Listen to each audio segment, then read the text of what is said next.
Startoi një nga fazat më të rëndësishme të kampionatit kombëtar të basketbollit për femra. Flamurtari priti të utën në Vlorë në ndeshjen e vlefshme për play-off.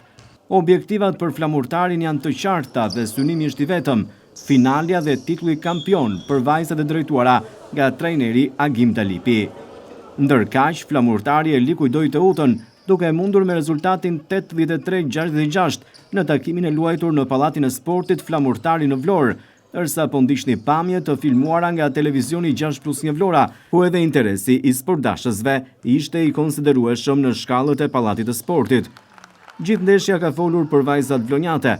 Periudha e parë ka përfunduar me rezultatin 19-11, periudha e dytë 21-17, periudha e tretë 20-12 dhe periudha e katërt 23-26.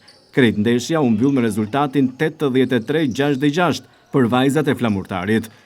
Pas ndeshjes, trajneri Agim Dalipi për televizionin 6+1 Vlora u shpreh i kënaqur me këtë rezultat, teksa foli edhe për objektivin madhor.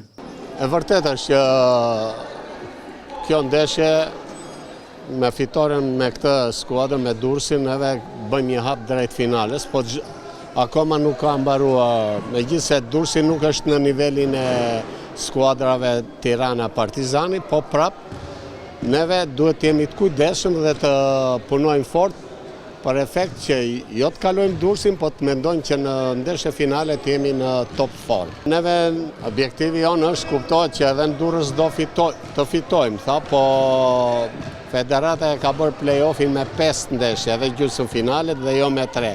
Kështu që do vemi në Durrës, po fituam Durrës, kemi edhe një ndeshje të tretë këtu dhe fitojmë dhe këtu dhe mbyllet 3-0. Flamurtari në basketbol për femra i ka të qarta objektivat, pasi fitoi kupën e Ligës Unike. Tashmë do të rëmbejë edhe trofeun e kampionatit, ndërsa me sa duket është në rrugën e duhur, ashtu si kundër ishte edhe objektivi që është në nisje të këtij sezoni.